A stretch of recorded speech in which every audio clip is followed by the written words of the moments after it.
یاد رکھو ہم تمہیں اسی زمین پر آباد رکھیں گے، اسی زمین پر آباد رکھیں گے۔ ذالک لمن خاف مقامی، یہ وعدہ کس کے لیے؟ وعدہ ہے اللہ کا۔ ہم کو اللہ کے وعدے پہ بھروسہ ہے، مگر اللہ نے اپنے وعدوں کو مشروط رکھا ہے ایک بات سے۔ وہ بات کیا ہے؟ لمن خاف مقامی، یہ وعدہ میرا ان کے لیے ہے جو میرے سامنے کھڑے ہونے سے ڈرتے ہیں۔ ایک مظلوم کی حیثیت سے ہم زندگی گزارتے ہیں۔ بات کیا ہے؟ کہیں ایمان میں ہمارے کھوٹ ہے ضرور، کہیں عمل میں ہمارے کھوٹ ہے ضرور، کہیں اخلاص میں ہمارے کھوٹ ہے ضرور، کہیں ہمارے تقوی میں کھوٹ ہے ضرور، جس کی وجہ سے یا توحید میں ہمارے فرق ہے، ہماری توحید کمزور ہے شاید، اسی وجہ سے اللہ تعالیٰ ہمیں اپنی نعمتوں سے اور زمین کی وراثت سے محروم کیے ہوئے ہے۔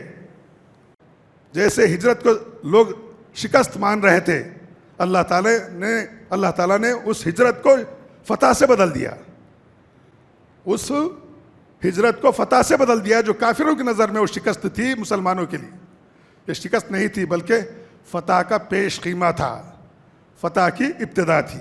ان الحمد للہ نحمده ونستعینه ونستغفر ونعوذ باللہ من شرور انفسنا ومن سیئات اعمالنا من يهده الله فلا مضل له ومن يضلل فلا هادي له واشهد ان لا اله الا الله واشهد ان محمدا عبده ورسوله اما بعد فان خير الحديث كتاب الله وخير الهدي هدي محمد صلى الله عليه وسلم وشر الامور محدثاتها وكل محدثة بدعة وكل بدعة ضلالة وكل ضلالة في النار۔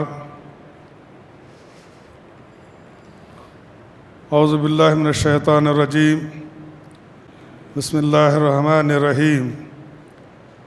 یا ایھا الذین آمنوا اتقوا اللہ حق تقاتہ ولا تموتن الا وانتم مسلمون۔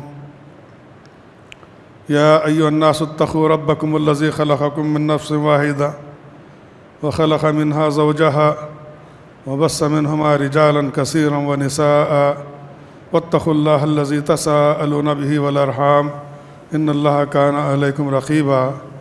يا ايها الذين آمنوا اتقوا الله وقولوا قولا سديدا يصلح لكم اعمالكم ويغفر لكم ذنوبكم ومن يطع الله ورسوله فقد فاز فوزا عظيما۔ اعوذ بالله من الشيطان الرجيم، بسم الله الرحمن الرحيم۔ وقال الذين كفروا لرسلهم لنخرجنكم من أرضنا أو لتعودن في ملتنا فأوحى إليهم ربهم لنهلكن الظالمين ولنسكننكم والأرض من بعدهم ذلك لمن خاف مقامي وخاف وعيد واستفتحوا وخاب كل جبار عنيد۔ سبھی تعریفوں کے مستحق اللہ رب العالمین کی ذات ہے، اور بے پایاں و بے انتہا درود و سلام کائنات کے امام جناب محمد رسول اللہ صلی اللہ علیہ وسلم کی ذات گرامی پر۔ حضرات گرامی اور خواتین اسلام، کائنات میں سب سے زیادہ اشرف اور سب سے زیادہ محترم اور سب سے زیادہ شریف اور سب سے زیادہ باتمیز، با اخلاق، سب سے زیادہ انسانیت کی ہمدردی اور محبت رکھنے والے، انسانیت کی فلاح و بہبود چاہنے والے اگر کوئی ہو سکتے ہیں تو وہ حضرات انبیاء علیہم السلام کی ذات مبارکہ ہے۔ ساری دنیا کے انسانوں میں سب سے محترم، سب سے مکرم اور سب سے زیادہ شریف با اخلاق حضرات انبیاء علیہم السلام ہوا کرتے ہیں۔ یہ اللہ کے فرستادہ ہوتے ہیں، اللہ کی طرف سے بھیجے جاتے ہیں انسانیت کی سدھار کے لیے، انسانیت کی فلاح کے لیے، انسان کو با اخلاق بنانے کے لیے، انسان کو باخدا بنانے کے لیے، خدا ترس بنانے کے لیے اللہ رب العالمین حضرات انبیاء علیہ السلام کو بھیجتا رہا ہے۔ یہ سب سے زیادہ شریف انسان ہوا کرتے تھے روئے زمین پر۔ انہی حضرات انبیاء علیہ السلام کے لیے عجیب بات یہ ہے کہ زمین تنگ کر دی گئی، ان کا جینا دو بھر کر دیا گیا۔ حضرت نوح علیہ السلام سے لے کر کے ہمارے اور آپ کے آخری نبی جناب محمد رسول اللہ صلی اللہ علیہ وسلم تک جتنے انبیاء علیہ السلام بھیجے گئے، سب کی زندگی کا خافیہ تنگ کیا گیا، سب کو پریشان کیا گیا، لسانی طور پر بھی اور جسمانی طور پر بھی۔ زبان سے بھی تکلیف دی گئی اور جسمانی طور پر بھی تکلیف دی گئی۔ انہیں زبان سے بھی دکھ دیا گیا، تکلیف دی گئی، جملے کسے گئے، گالیاں دی گئیں، پاگل کہا گیا، مجنون کہا گیا، دیوانہ کہا گیا، اور اذیتیں جو پہنچائی گئیں حضرات انبیاء علیہ السلام کو، اس کا کوئی شمار نہیں ہے۔ کسی کو کاٹا گیا، کسی کو پیٹا گیا، اور کسی کو سولی دی گئی۔ بے دریغ حضرات انبیاء علیہ السلام کا قتل کیا گیا۔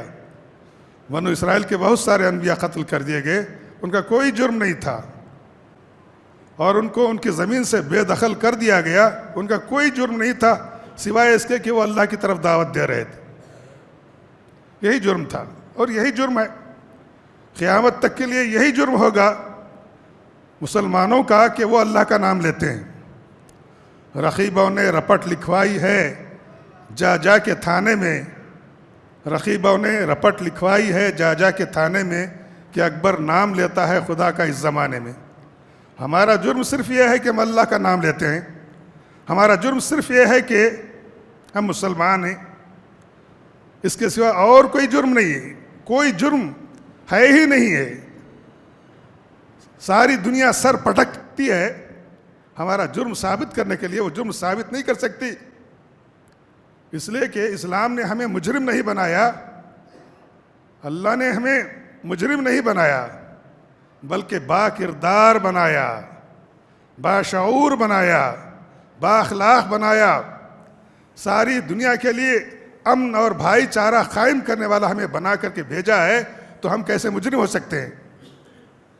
چند ایک سرپروں کے جو ہر قوم میں ہوا کرتے ہیں، بحث ان سے نہیں ہے، بحث ان سے ہے جو شریف النفس ہیں، بے ضرر ہیں، بے خطا ہیں، مجرم نہیں ہیں۔ بحث ان سے ہے، ان سے پتہ نہیں ہر دور میں کیوں بیر رہا ہے، بالخصوص حضرات انبیاء علیہ السلام۔ شروعات تو انہی سے ہوتی ہے۔ حضرات انبیاء بھیجے گئے تھے اس کائنات کے مزاج کو سدھارنے کے لیے، با اخلاق بنانے کے لیے، اللہ کی توحید کا پیغام دینے کے لیے، انسان کو انسان بنانے کے لیے حضرات انبیاء علیہ السلام کو اللہ نے بھیجا تھا۔ ان کا جرم یہی تھا کہ وہ اللہ کی طرف دعوت دے رہے تھے، اللہ کی طرف بلا رہے تھے۔ قولوا لا الہ الا اللہ، لوگو تم لا الہ الا اللہ کہہ لو، تفلحو، تم کامیاب ہو جاؤ گے، تملک العرب والعجم، تم عرب اور عجم کے مالک بن جاؤ گے۔ قولوا لا الہ الا اللہ، یہی فارمولہ ہے۔ ہم چاہتے ہیں کہ ہم مالک بنیں، ہم چاہتے ہیں کہ ہم اپنے ہاتھ میں باغ ڈور لے لیں اقتدار کی، تو ایک ہی فارمولہ ہے، قولوا لا الہ الا اللہ، لوگو لا الہ الا اللہ کہو تفلحوا، تم کامیاب ہو جاؤ گے۔ کیسے کامیاب ہوگے؟ تملک العرب والعجم، اللہ تعالیٰ تمہیں عرب اور عجم کا مالک بنا دے گا۔ ہم تو لا الہ الا اللہ کہتے ہیں، پھر کیا بات ہے کہ عرب کا بیشتر حصہ تو ہمارے ہاتھ میں ہے، عجم کا بیشتر حصہ ہمارے ہاتھوں میں نہیں ہے، یا اگر ہے بھی تو ہمارا معاملہ بالکل مظلومانہ ہے، ایک مظلوم کی حیثیت سے ہم زندگی گزارتے ہیں۔ بات کیا ہے؟ کہیں ایمان میں ہمارے کھوٹ ہے ضرور، کہیں عمل میں ہمارے کھوٹ ہے ضرور، کہیں اخلاص میں ہمارے کھوٹ ہے ضرور، کہیں ہمارے تقوی میں کھوٹ ہے ضرور، جس کی وجہ سے یا توحید میں ہمارے فرق ہے، ہماری توحید کمزور ہے شاید، اسی وجہ سے اللہ تعالیٰ ہمیں اپنی نعمتوں سے اور زمین کی وراثت سے محروم کیے ہوئے ہے۔ زمین کے وارث تم ہی رہو گے، اللہ کا وعدہ ہے۔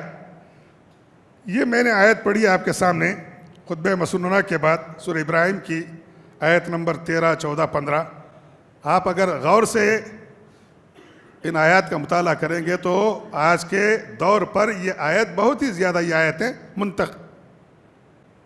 منطبق ہوتی ہیں۔ وقال الذین کفروا لرسلہم، ہر دور میں حضرت نوح سے لے کر کے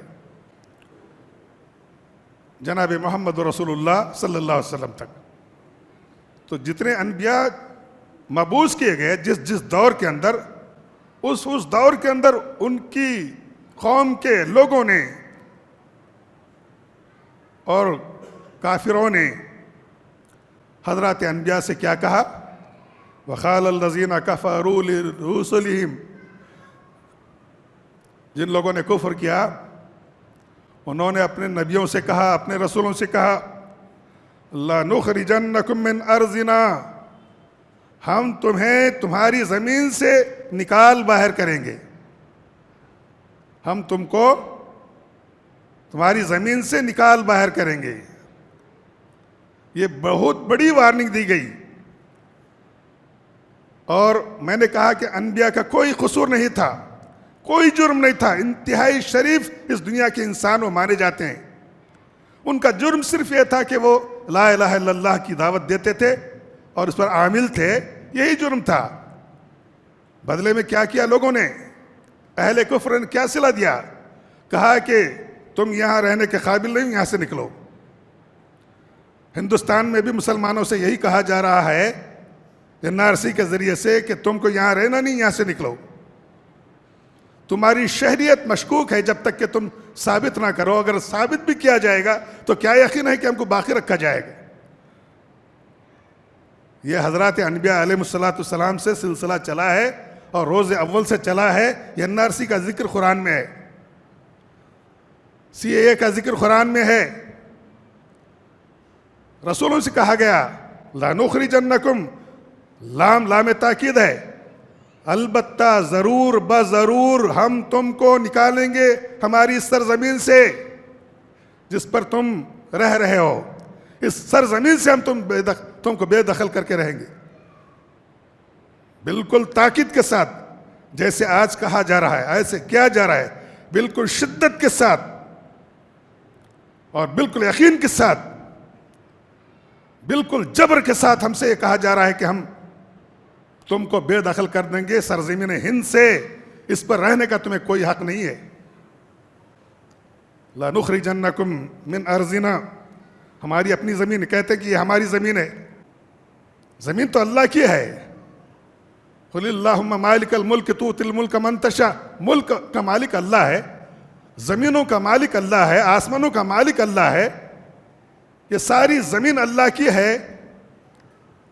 یہ کہتے ہیں یہ ہماری زمین ہے، اور کہتے ہیں کہ یہ تمہاری نہیں ہے۔ تمہاری کہاں سے ہو گئی؟ ہم تم کو اپنی زمین سے نکال باہر کریں گے۔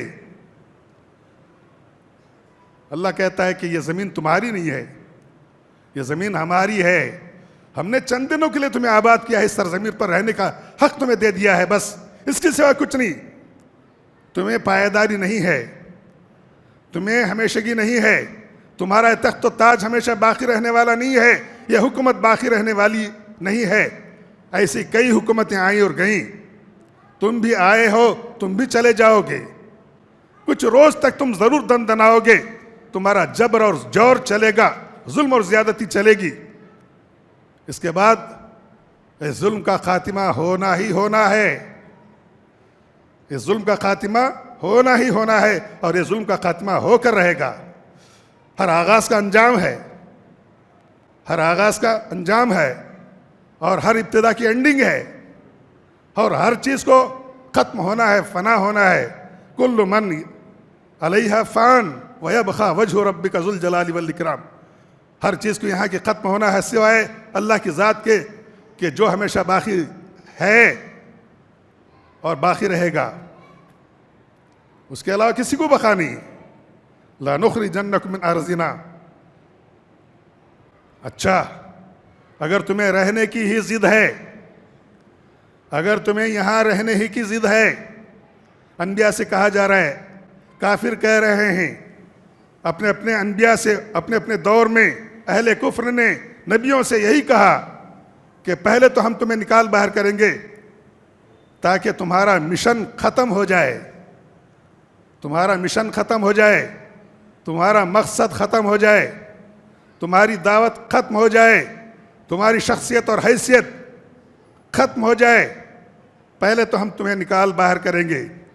نہیں, اگر تم کو رہنا ہے, رہنا اگر تم کو ہے, کون چاہتا ہے اپنی سرزمین کو چھوڑنا؟ کون چاہتا ہے اپنے گھر بار کو چھوڑنا؟ کون چاہتا ہے اپنی بستی کو چھوڑنا؟ کون چاہتا ہے؟ کوئی نہیں چاہتا ہے. ذرے ذرے سے محبت ہو جاتی ہے جہاں ہم رہتے ہیں, گھر سے محبت ہو جاتی ہے, شہر سے محبت ہو جاتی ہے, محلے سے, محلے والوں سے محبت ہو جاتی ہے, ملک سے محبت ہو جاتی ہے. جہاں اس کی جڑیں, اس کی تہذیبی جڑیں پیوست رہتی ہیں, وہاں سے اگر کسی کو اکھاڑا جائے گا تو اس کا کیا عالم ہوگا؟ ایسے ہی ہوگا جیسے کسی ہرے بھرے پھل پھول دینے والے سرسبز و شاداب درخت کو اکھاڑ کر کے پھینک دیا جائے. اس کی جو حالت ہوتی ہے وہی حالت کسی مکین کو اس کے مکان سے نکالنے پہ ہوتی ہے. ہم ہندوستان کے مکین ہیں, یہاں رہتے ہیں, یہاں ہمارے باپ دادا, ہمارے اسلاف اور ہمارے جتنے تھے سب یہاں مدفون. اب یہاں سے بے دخل کیا جانا یہ بہت بڑی زیادتی, بہت بڑا ظلم ہے جو حضرات انبیاء علیہ السلام کے ساتھ کیا گیا اور ان کے ماننے والوں کے ساتھ بھی کیا گیا. یہ صرف نبیوں کا معاملہ نہیں, نبیوں کے ساتھ ساتھ نبیوں کو ماننے والوں سے بھی یہی کہا گیا کہ تم بھی یہاں سے نکلو.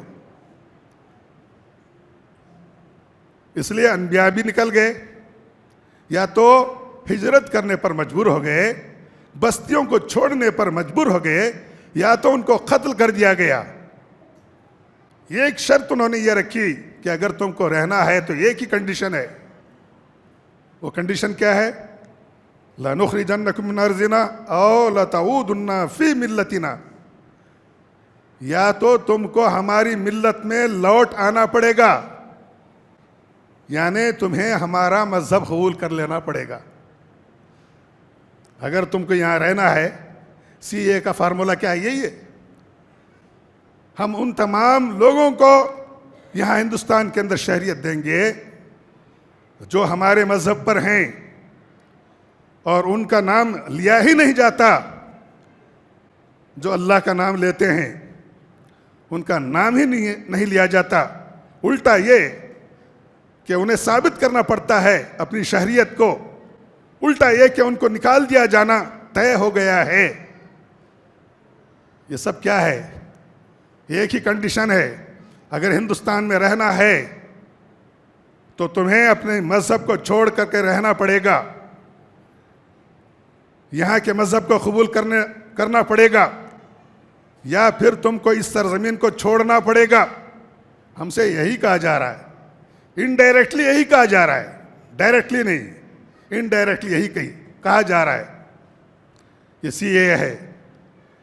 نبیوں سے کہا اہل کفر نے، او لتعودن فی ملتنا، اگر تم کو ہماری زمین پر رہنا ہے، یہ ہماری زمین کہتے ہیں، حالانکہ زمین ان کی نہیں ہے، ان کی بھی زمین ہے۔ جیسے اس زمین پر یہ رہ رہے ہیں، یہ بھی رہ رہے ہیں، ان کا جتنا حق ہے اس سے کہیں زیادہ حق ان کا ہے۔ اگر تم کو یہاں رہنا ہے تو کیا کرنا پڑے گا؟ او لتعودن فی ملتنا، اگر تمہیں یہاں رہنا ہے تو ہماری ملت کی طرف، ہمارے مذہب کی طرف، ہمارے کلچر اور تہذیب کی طرف تمہیں لوٹنا پڑے گا، تمہیں ہم جیسا بن کر رہنا پڑے گا، تب تم کو یہاں کی شہریت دی جائے گی، تب تم کو یہاں رہنے کی اجازت دی جائے گی۔ یہ کون سے ٹھیکیدار ہیں؟ ان کو کس نے یہ ٹھیکہ دیا ہے؟ کس نے ان کو اتنا پاور دیا ہے؟ ہندوستان کا آئین اس بات کی اجازت نہیں دیتا، بالکل اجازت نہیں دیتا۔ آرٹیکل 14 اور 15 جو ہے اس کی بالکل اجازت نہیں دیتا۔ یہاں کے سب شہری ہیں، سب کو یہاں رہنے کا حق حاصل ہے، کسی کو یہ حق حاصل نہیں ہے کہ وہ کہہ دے کہ تو نکل جا۔ یہ ظلم اور زیادتی حضرات انبیاء کے ساتھ ہوئی اور ان کے ماننے والوں کے ساتھ ہوئی۔ فَأَوْحَىٰ إِلَيْهِمْ رَبُّهُمْ، جب یہ ظلم چل رہا تھا، حضرات انبیاء پریشان تھے، ان کے ماننے والے جب پریشان تھے، وہ اللہ سے دعا مانگ رہے تھے ان کی ظلم و زیادتیوں سے بچنے کی، تو اللہ رب العالمین نے ان کا جواب دیا، فَأَوْحَىٰ إِلَيْهِمْ رَبُّهُمْ، ان کے رب نے ان کی طرف وحی کی، پیغام بھیجا، لَنُهْلِكَنَّ الظَّالِمِينَ، تمہیں ڈرنے کی کوئی ضرورت نہیں ہے، تمہیں گھبرانے کی کوئی ضرورت نہیں ہے، البتہ ضرور بضرور ہم ان ظالموں کو ہلاک کر کے رہیں گے۔ تم کہتے ہو ضرور بضرور نکالو گے، اللہ کہتا ہے ضرور بضرور تم کو ہلاک کرے گا، تم انتظار کرو اللہ کے عذاب کا۔ ہم بھی انتظار کرتے ہیں، تم بھی انتظار کرو۔ اللہ نے وعدہ کیا کہ ہم تمہاری ضرور بضرور مدد کریں گے اور ان کو ہلاک اور برباد کریں گے، ان ظالموں کا خاتمہ ہوگا۔ دوسرا وعدہ اللہ نے کیا کہا؟ ایک تو یہ کہ ہم ان کو ہلاک و برباد کریں گے، اور دوسرا وعدہ اللہ نے کیا کہا؟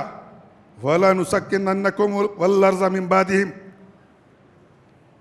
ان کے بعد ہم ضرور بضرور تمہیں اس سرزمین میں آباد رکھیں گے، اس سرزمین میں تمہیں آباد رکھیں گے۔ یہ نکالنے والے کون ہوتے ہیں؟ زمین ہماری ہے، اختیار ہمارا ہے، بادشاہت ہماری ہے، حکمرانی ہماری ہے، اختیار ہمارا ہے۔ یہ کون ہوتے ہیں تمہیں نکالنے والے؟ یاد رکھو، ہم تمہیں اسی زمین پر آباد رکھیں گے، اسی زمین پر آباد رکھیں گے۔ ذالک لمن خاف مقامی، یہ وعدہ کس کے لیے؟ وعدہ ہے اللہ کا، ہم کو اللہ کے وعدے پہ بھروسہ ہے، مگر اللہ نے اپنے وعدوں کو مشروط رکھا ہے ایک بات سے۔ وہ بات کیا ہے؟ لمن خاف مقامی، یہ وعدہ میرا ان کے لیے ہے جو میرے سامنے کھڑے ہونے سے ڈرتے ہیں۔ اللہ اکبر، میرے سامنے کھڑے ہونے سے، میرے سامنے جواب دہی کے تصور سے، آخرت میں میرے سامنے میری بارگاہ میں پیش ہونے سے، اس لیے وہ اپنا محاسبہ کرتے ہیں، اپنے اعمال کی درستگی کی فکر کرتے ہیں اور عمل صالح کرتے ہیں، تقوی اختیار کرتے ہیں، توحید پرست وہ بنتے ہیں۔ یہ میرے سامنے کھڑے ہونے کا معاملہ ہے۔ جو میرے سامنے کھڑے ہونے سے ڈرتا ہے، وہ اس کے لیے میرا وعدہ ہے کہ دنیا کی کوئی طاقت تیرا بال باکا نہیں کر سکتی، تجھے اللہ ثابت قدم رکھے گا، تجھے کوئی تیری زمین سے، تیرے مقام سے بے دخل نہیں کر سکتا۔ ہم ظالموں کو ضرور بضرور ہلاک کریں گے اور ضرور بضرور تم کو یہاں ہم رہنے کا حق دیں گے۔ کس کے لیے؟ جو اللہ کے سامنے کھڑے ہونے سے ڈرتا ہے، وخاف وعید، اور اللہ کی وعید سے بھی ڈرتا ہے، اللہ میرے ساتھ کیا معاملہ کرے گا۔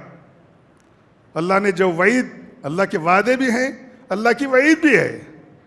اللہ نے جنتوں کا وعدہ کیا ہے، بخششوں کا وعدہ کیا ہے، رحمتوں کا وعدہ کیا ہے، مغفرتوں کا وعدہ کیا ہے، اپنے فضل و کرم کا وعدہ فرمایا ہے۔ یہ وعدے بھی اللہ پورا کرے گا، اور وہ جو اللہ کے سامنے کھڑے ہونے سے نہیں ڈرتا ہے اس کے لیے اللہ کی وعید بھی ہوگی۔ سب سے پہلی وعید تو یہی ہے، اس زمین پر ہے۔ اللہ یہاں رکھ کر کے ان ظالموں کے ہاتھوں ہمیں رسوا کرتا ہے، اور آخرت کے اندر بھی رسوائی ہے اس شخص کے لیے جو اللہ سے نہیں ڈرتا ہے۔ یہاں دنیا کے اندر بھی رسوائی ہے اور آخرت کے اندر بھی رسوائی ہے۔ مطلب یہ ہوا کہ مسلمان اپنے اعمال کو درست کر لیں۔ آج یہ حالات اس لیے پیش آ رہے ہیں کہ ہم کو نہ اللہ کا ڈر ہے، نہ آخرت کا ڈر ہے، نہ اللہ کے باز پرسی کا ہمیں ڈر ہے۔ بالکل ایسی زندگی ہم جی رہے ہیں جس کا کوئی مطلب نہیں سوائے دنیا پرستی کے۔ صبح سے شام تک اور سونے تک، پھر اٹھنے سے لے کر کے سونے تک ایک زندگی کا مشغلہ ساری دنیا بن گیا ہے ہمارے لیے۔ دنیا دنیا، کاروبار، بھی بچے کے سوا کچھ یاد نہیں ہم کو۔ یہ زندگی اس کا کوئی حاصل نہیں ہے۔ وہ زندگی جو اللہ کے سامنے کھڑے ہونے سے ڈرتی ہے، اللہ کو جواب دینے کا تصور رکھتی ہے، وہ زندگی کامیاب زندگی ہے، اور اسی زندگی کا ہم سے مطالبہ کیا گیا ہے۔ آج یہ حالات اس لیے پیدا ہوئے کہ ہمارے اعمال درست نہیں ہیں، ہم اللہ سے ڈرتا نہیں، جیسے کہ اس سے ڈرنے کا حق ہے۔ وَلَا تَمُوتُنَّ إِلَّا وَأَنْتُمْ مُسْلِمُونَ يَا أَيُّهَا الَّذِينَ آمَنُوا حَقَّ تُقَاتِهِ وَلَا تَمُوتُنَّ إِلَّا وَأَنْتُمْ مُسْلِمُونَ۔ اے ایمان والو، اللہ سے ڈرو جیسے کہ اس سے اتقوا اللہ، اللہ سے ڈرو جیسے کہ اس سے ڈرنے کا حق ہے، اور تمہیں موت حالت اسلام میں آئے، ایسی زندگی تم کو جینی ہے، تبھی جا کر کے تم کامیاب ہو سکتے ہو۔ تمہارا روب و داب کافروں کے دلوں پر پڑ سکتا ہے۔ آج مسلمان کا خوف، اس کا روب و داب، اس کا دبدبا دلوں سے کافروں کے نکل گیا ہے۔ وہ کیڑے مکوڑوں کی طرح ہم کو رونتے ہیں، بے دریغ ہمارا قتل کرتے ہیں، بے دریغ قتل کرتے ہیں، اور انہی خطوط پر ہمارا قتل کیا جانا طے ہو چکا ہے تقریباً، جسے نازی جرمنی میں ہٹلر نے اختیار کیا تھا۔ اس نے 60 لاکھ بے گناہ انسانوں کا قتل کر دیا۔ 60 لاکھ انسانوں کا، معمولی نہیں۔ آج اسی طرح سے یہ دنیا کے ڈکٹیٹر و ظالم انسانیت کا قتل عام کرنا چاہتے ہیں، خون سے ہندوستان کی اس پاک سرزمین کو لالہزار کرنا چاہتے ہیں۔ اللہ ان کو ناکام ضرور کرے گا۔ اللہ کی ذات سے ہم امید کرتے ہیں، اللہ سے دعا کرتے ہیں اللہ ان کو تباہ و تاراج کرے۔ جو انسانیت کا قتل کرنا چاہتے ہیں، اللہ ان کا قتل کرے گا ضرور۔ ان کا ظلم چلے گا، ایک دور چلے گا، اس کے بعد اس کا خاتمہ ہونا ضرور ہے۔ یہاں اور پھر وَاسْتَفْتَحُوا وَخَابَ كُلُّ جَبَّارٍ عَنِيدٍ، انہوں نے اللہ سے فیصلے کی دعا مانگی۔ اللہ تو فیصلہ کر دے، بہت ہو چکا ہے، پانی سر سے اونچا ہو چکا ہے۔ حضرات انبیاء نے دعا کی، فیصلے کی دعا مانگی اور فتح کی دعا مانگی، دونوں ترجمے کیے گئے۔ فتح کی دعا مانگی، اللہ ہمیں فتح عطا فرما، ان کافروں پر ہمارا غلبہ عطا فرما، اور اسی طرح سے اللہ حق اور باطل کے درمیان فیصلہ فرما دے۔ انہوں نے اللہ سے دعا مانگی۔ وَخَابَ كُلُّ جَبَّارٍ عَنِيدٍ، اور ہر سرکش اناد رکھنے والا ناکام ہوا اللہ کے حکم سے۔ آخر کار ایسا ہی ہوا اور ایسا ہی ہوگا انشاءاللہ۔ اسی طرح سے آپ دیکھتے ہیں کہ اللہ نے فرمایا سورہ انفال کی آیت نمبر 30 کے اندر، وَإِذْ يَمْكُرُ بِكَ الَّذِينَ كَفَرُوا لِيُثْبِتُوكَ أَوْ يَقْتُلُوكَ أَوْ يُخْرِجُوكَ وَيَمْكُرُونَ وَيَمْكُرُ اللَّهُ وَاللَّهُ خَيْرُ الْمَاكِرِينَ۔ اے نبی اس وقت کو یاد کریں جب کافر آپ کے بارے میں تدبیر کر رہے تھے، اللہ کے نبی صلی اللہ علیہ وسلم نے حق کے پیغام کو پہنچانا کیا شروع کر دیا کہ منصوبے بننے لگے، دار الندوہ میں منصوبے بننے لگے کافروں کے کہ کس طرح سے نبی کو ان کے مشن میں ناکام کیا جائے، نبی کو ان کے مشن میں ناکام کیا جائے۔ کچھ پلاننگ انہوں نے کی، کچھ مکر کیا، کچھ تدبیریں انہوں نے کی، جس کا ذکر قرآن نے کیا، الذین کفروا لیثبتوک او یقتلوک او یخرجوک۔ کیا کیا پلاننگ کی انہوں نے کہ آپ کو قید کر دیں، لے جا کے اٹھا کے پٹک رہے ہیں قیدوں میں، ڈیٹینشن سینٹروں کے بنائے گئے ہیں باقاعدہ۔ وزیر اعظم کہتا ہے معلوم نہیں ہے، وزیر داخلہ کہتا ہے معلوم ہے، سب معلوم ہے، اسے قید کیے جائیں گے اور اسی طرح سے قتل کر دیے جائیں گے یا آپ کو نکالا جائے گا۔ تین باتیں ہو گئیں، قید کر دیے جائیں گے، قتل کر دیے جائیں گے یا نکال باہر کیے جائیں گے۔ یہ تینوں پلاننگ کی گئی، نبی کریم صلی اللہ علیہ وسلم کے ساتھ یہ پلاننگ کی گئی باقاعدہ کہ ایک تو ہے کہ اسے قتل کرے۔ اسی لیے حضرت عمر تیار ہو کر کے نکلے تھے، مشورہ ہوا کون قتل کرے گا، عمر نے کہا میں قتل کروں گا، اللہ نے ان کو ہدایت دے دی، قتل کرنے کے لیے نکلے تھے۔ کئی موقع ایسے آئے نبی کو قتل کرنے کے، آپ کا دم گھٹ کے مر جائے، سجدے کی حالت میں اجڑی اونٹ کی لا کر کے رکھی جاتی تھی تاکہ آپ ختم ہو جائیں، ناکام ہو گئے۔ قتل کرنے کے جتنے پلان کیے گئے تھے اللہ نے ان کو ناکام بنا دیا، اس لیے کہ اللہ نے وعدہ کیا تھا کہ واللہ یعصمک من الناس، اے نبی چاہے کچھ بھی کر لیں، لوگ سر پٹک لیں، مگر اللہ آپ کی حفاظت کی ضمانت لیتا ہے اور آپ کا مشن جب تک پورا نہیں ہوگا آپ کو کوئی نقصان پہنچا نہیں سکتا۔ آپ کی زندگی باقی رہی، 63 سال کی عمر میں اللہ نے چاہا، اللہ نے بلا لیا اپنے پاس، آپ نے اپنے مشن کو پورا کر لیا اور وہ خوشخبری سامنے آئی حجۃ الوداع کے موقع کی، الیوم اکملت لکم دینکم واتممت علیکم نعمتی ورضیت لکم الاسلام دینا، دین مکمل ہو گیا، اب کوئی مسئلہ نہیں تھا، اللہ نے بلانا چاہا بلا لیا، مگر کوئی آپ کو تکلیف جو دینا چاہ رہے تھے دے چکے تھے، مگر آپ کو ختم کرنے کی انہوں نے جو سازشیں کی تھی وہ سب بیکار گئیں۔ قید کرنا چاہتے تھے اور قتل کرنا چاہتے تھے، قید تو نہیں کر سکتے تھے، نہیں کیے، اس لیے کہ آپ کا قبیلہ بہت ہی معزز تھا، محترم تھا قریش کا، اور باقاعدہ جو ہے حضرت ابو طالب کا مقام تھا، ان کی خاندانی نجابتیں اور شرافتیں تھیں کہ یہ نہیں کر سکے قید، بہت زیادہ سپورٹنگ بھی تھی پیچھے سے، کچھ نہیں کر سکے، قید تو نہیں کر سکے، البتہ آپ کو قتل کرنے کی پلاننگ کی گئی۔ اس میں بھی جب ناکام ہو گئے تو ایک منصوبہ اور پلاننگ کی کہ کسی بھی طرح سے ان کو یہاں سے نکال باہر کیا جائے، بہت زیادہ تنگ کر دی گئی۔ ایک داستان ہے ہجرت کی، بڑی لمبی داستان ہے، بہت لمبی داستان ہے۔ مکے کی زمین تنگ کر دی گئی آپ پر اور آپ کے صحابہ پر، اتنا مجبور کیا گیا کہ آپ نے حکم دے دیا صحابہ کرام کو کہ اللہ کے حکم کے تحت آپ یہاں سے ہجرت کر سکتے ہو۔ صحابہ کرام نے ہجرت کی اور آخر میں اللہ کے نبی نے بھی ہجرت کی۔ تب بھی مارنا چاہتے تھے اللہ کے نبی کو، بہت سارے نوجوان تلوار سونتے کھڑے تھے کہ آپ نکلیں گے تو قتل کر دیں گے، وہاں بھی اللہ تعالیٰ نے آپ کو بچا لیا اور آپ نے ہجرت کی۔ زمین چھوڑنے پر آپ مجبور ہوئے، وہاں سے اللہ تعالیٰ نے آپ کے لیے فتح اور نصرت کے فیصلے فرما دیے۔ زمین تنگ کر دی گئی اور وہاں سے نکلنے پر نبی کو مجبور کیا گیا، تو اللہ نے کہا کہ یہ لوگ آپ کو قید کرنا چاہتے ہیں یا قتل کرنا چاہتے ہیں، اور یخرجو کا، اے نبی آپ کو نکالنا چاہتے ہیں، وَيَمْكُرُونَ وَيَمْكُرُ اللَّهُ، یہ مکر کر رہے ہیں، یہ تدبیریں کر رہے ہیں، مکاریاں کر رہے ہیں، یہ سب سازشیں، یہ منصوبے پلاننگ کر رہے ہیں۔ اللہ نے کہا وَاللَّهُ خَيْرُ الْمَاكِرِينَ، اللہ بھی تو خاموش نہیں ہے نا، اللہ بھی تو تدبیر کر رہا ہے، تمہاری ہر مکر کا جواب اللہ دینا چاہتا دے گا اور دے رہا ہے۔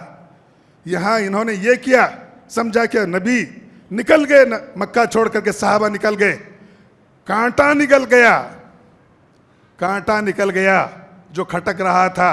خوش تھے نبی کے ہجرت کرنے پر مکے کے مشرک، مگر وہاں اللہ تعالیٰ نے قوت اور شوکت عطا فرمائی۔ حضرات انصار صحابہ سے اسلام کو ایک قوت حاصل ہوئی، پھر وہاں سے آپ نے مکے پہ چڑھائی کی، نتیجہ یہ ہوا کہ مکہ فتح ہو گیا، اور یہ جتنے ظالم دن دنا رہے تھے ناکام و نامراد ہو گئے، ذلیل ہو گئے۔ ایسا بھی ہو سکتا ہے، ایسا بھی ہو سکتا ہے۔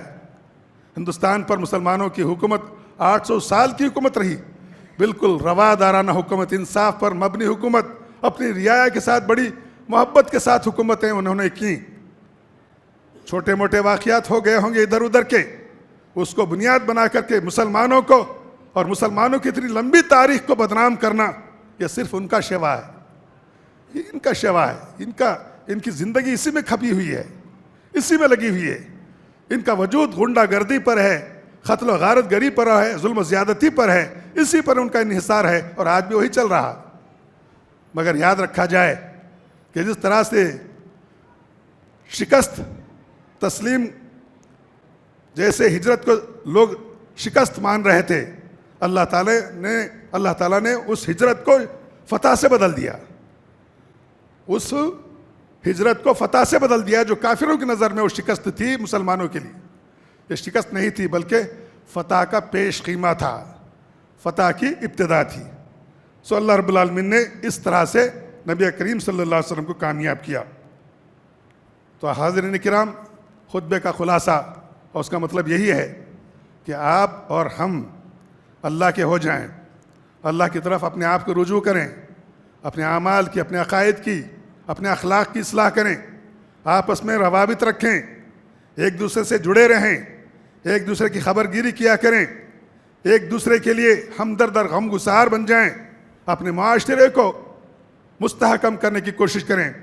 اب تک ہم بٹے ہوئے تھے، منتشر تھے ہر اعتبار سے، اب مجتمع ہونے کی ضرورت ہے۔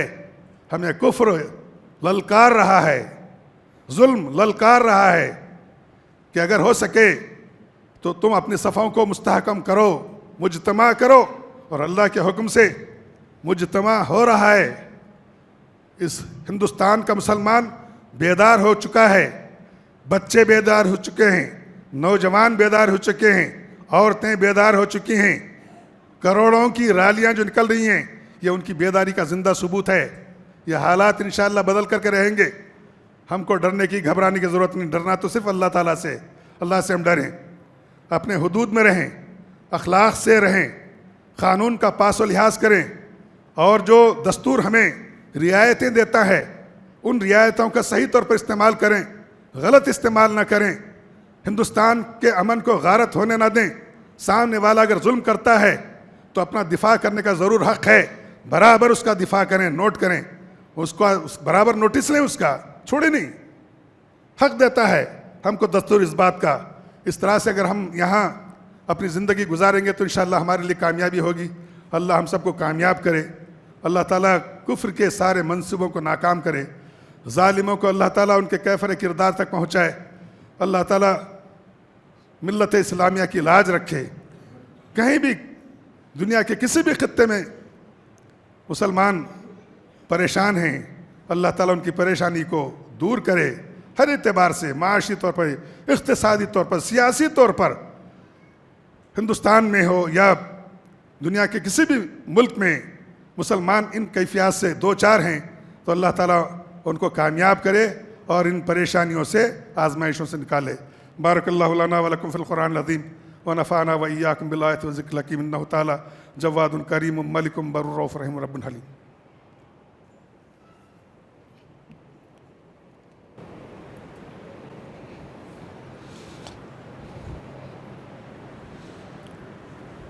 الحمد للہ نحمدہ ونستعینہ ونستغفرہ ونعوذ باللہ من شرور انفسنا ومن سیئات اعمالنا من یہدہ اللہ فلا مضل لہ ومن یضلل فلا ہادی لہ واشہد ان لا الہ الا اللہ وأشهد أن محمدا عبده ورسوله. قال الله تبارك وتعالى: أعوذ بالله من الشيطان الرجيم. إن الله وملائكته يصلون على النبي يا أيها الذين آمنوا صلوا عليه وسلموا تسليما. اللهم صل على محمد وعلى آل محمد كما صليت على إبراهيم وعلى آل إبراهيم إنك حميد مجيد. اللهم بارك على محمد وعلى آل محمد كما باركت على إبراهيم وعلى آل إبراهيم إنك حميد مجيد. وصلى الله تعالى على خير خلقه محمد وآله وأصحابه أجمعين. اللهم انصر من نصر دين محمد صلى الله عليه وسلم وجعلنا منهم آمين. واغزل من خذل دين محمد صلى الله عليه وسلم ولا تجعلنا منهم آمين. عباد الله رحمني ورحمكم الله. إن الله يأمر بالعدل والإحسان وإيتاء ذي القربى وينهى عن الفحشاء والمنكر والبغي يعظكم لعلكم تذكرون. اذكروا الله يذكركم وادعوه يستجب لكم. ذكر الله تعالى أعلى وأولى وأعز وأجل وأهم وأتم وأكبر. السلام عليكم ورحمة الله.